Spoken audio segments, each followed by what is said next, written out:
प्यारे बच्चों, आज हम ब्रिज कोर्स अंतर्गत कक्षा 9वीं विषय हिंदी विद्यार्थी कार्य पुस्तिका में अध्याय मेज़बान यानी मेहमान पढ़ेंगे, समझेंगे और इस पर आधारित सभी कार्यपत्रक भरेंगे।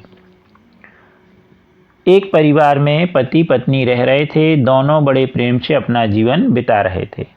एक बार उनके घर मेहमान आए तो बड़े खुश हुए। पति ने कहा, इनका स्वागत करो, बहुत दिनों बाद ये आए हैं, मेहमानों को जलपान कराओ। जब सांझ होने लगी तो मेहमान जाने लगे। तब पत्नी ने कहा, ऐसे कैसे जाओगे? हम बिना रोटी खिलाए आपको जाने नहीं देंगे। मेहमान बड़े खास थे, उनके लिए एक से एक पकवान बने।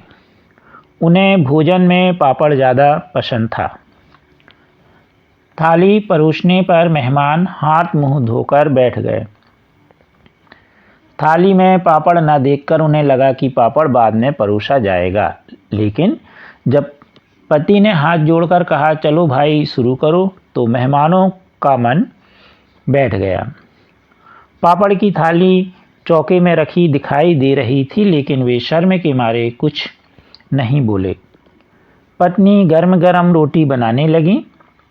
मेहमान भोजन करने लगे, लेकिन ले देकर उनका ध्यान पापड़ पर ही चला जाता।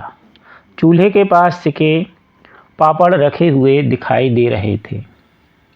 मेहमान ने बड़ी रुचि के साथ सभी चीज़ें खाईं, भुजिया, बर्फी, लड्डू, खीर, पूरी, लेकिन उनका ध्यान ले देकर पापड़ पर ही था।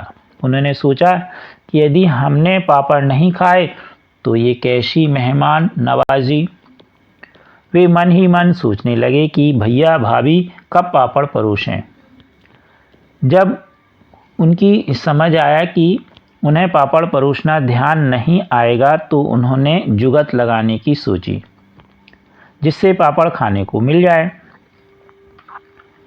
मेहमान ने कहा, एक बात बताना तो भूल ही गया।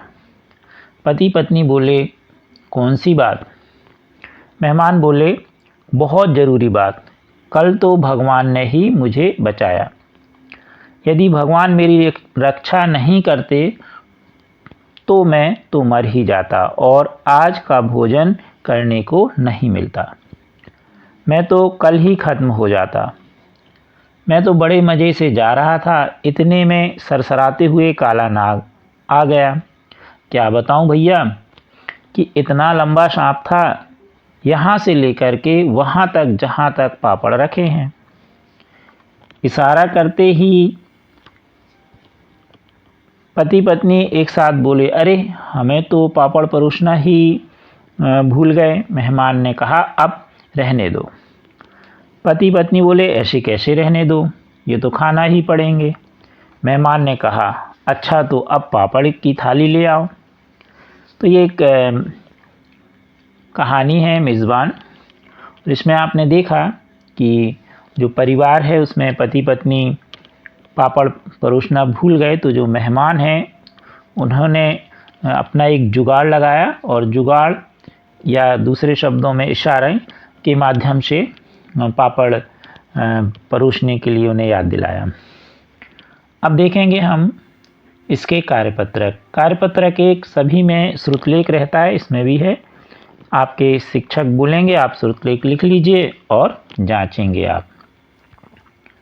अब कार्यपत्रक 2 कॉलम आ में दिए गए शब्दों में समान अर्थ रखने वाले शब्दों को कॉलम बा से चुनकर लिखिए। ये कॉलम आ है, ये कॉलम बा है।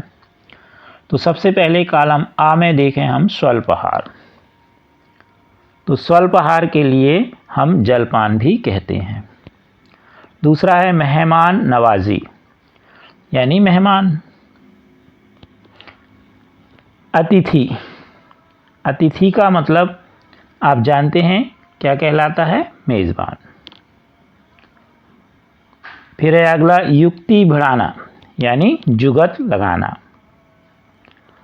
अगला है व्यंजन, व्यंजन यानी पकवान।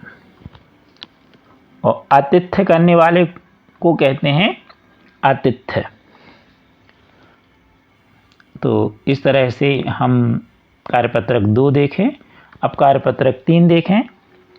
नीचे दिए गए शब्दों की सूची बनाकर अपने स्वाद अनुसार नीचे दिए गए वर्ग में लिखिए। इसके अलावा जो आपको पसंद है उन्हें भी लिखिए। तो इसमें जो ये लिखे हैं इनको लिखना, इसके अलावा भी आप लिख सकते हैं। ये हमने लिख दिए हैं, आपको अपने हिसाब से लिखना, उसमें सही गलत वाली बात नहीं है।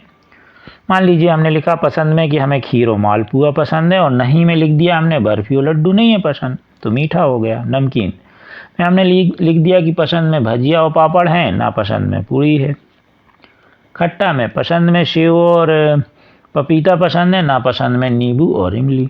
तो इस तरह आप जिसमें जो लिखना हो, जो पसंद है, और भी चीज़ें आपके इसमें जो नहीं भी लिखी वो भी आप लिख लीजिए कि आपको खाने में मीठा में, नमकीन में और खट्टा में क्या पसंद है और क्या पसंद नहीं है। इसी का दूसरा भाग है, दिए गए संज्ञा शब्दों का वाक्य में प्रयोग कीजिए। मेहमान, आज मेरे घर मेहमान आएंगे। पापड़, कल बफर में पापड़ थे। थाली में, प्रतिदिन थाली में भोजन नहीं छोड़ता, खाने के बाद आप लोग नहीं छोड़ते होंगे, अच्छी बात नहीं है, छोड़ना भी नहीं है। पत्नी, सीता जी भगवान राम की पत्नी थी। भोजन, भोजन के पहले हाथ अवश्य धोना चाहिए। इसी का तीसरा भाग है, निम्नलिखित में विश्लेषण विशेष को छांटकर लिखिए। तो पहले हम विशेष और विश्लेषण की परिभाषा। विश्लेषण की परिभाषा है, संज्ञा की विशेषता बताने वाले शब्द को विश्लेषण कहते हैं। और विशेष क्या है? जिसकी विशेषता बताई जा रही है, जिसमें विशेषता पाई जाती है। जैसे पहला है जहरीला सांप, तो जहरीला कौन है? सांप, और इसकी विशेषता क्या है? जहरीला, तो जहरीला विश्लेषण हुआ। और किस में है? यह है सांप में, तो यहाँ सांप होगा। करारे पापड़, तो पापड़ कैसे हैं? करारे, तो विशेषता हो गई करारे, और किस में है यह भी विशेषता? पापड़ में, तो यहाँ पापड़। गरम गरम रोटी, रोटी में कौन सी विशेषता है? गरम गरम, तो यहाँ गरम गरम और यहाँ रोटी आ जाएगी।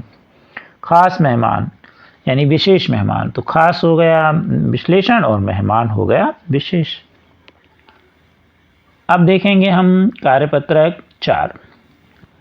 अपने दैनिक जीवन में उपयोग आने वाले मुहावरों को लिखते हुए उनके अर्थ लिखिए। तो आप कुछ भी, जो भी आपको आए। 9 2 11 भाग जाना। अध जल गगरी छलकत जाए अधूरा ज्ञान।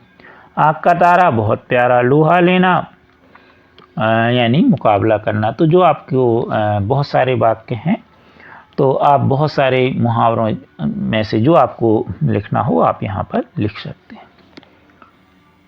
अब इसके बाद है कार्यपत्रक 5। निम्नलिखित शब्दों का उपयोग करते हुए एक कहानी लिखिए। काकी, हलवा, व्यंजन, बूढ़ी, कचौरी, मेहमान, गांव, शादी। तो मेरे ख्याल से ये आप कहानी बना लेंगे। मान लीजिए आप एक शादी में जाते हैं, तो आप लिख सकते हैं कि मैं शादी में गया, एक बार गांव में शादी में गया, है ना। वहाँ व्यंजन में क्या क्या बना? हलवा बना, है ना। अब कचौरी बनी, तो ये आ गए शब्द, हलवा, पूड़ी, कचौरी, तो ये हो गया। अब बूढ़ी और काकी बचा, तो वहाँ मुझे अपनी बूढ़ी काकी भी मिली। तो ये पूरे शब्दों का प्रयोग हमने कर दिया। तो ये एक हमने संक्षिप्त में बोला। अब आपको जैसी कहानी बनाना हो तो आप बना सकते हैं।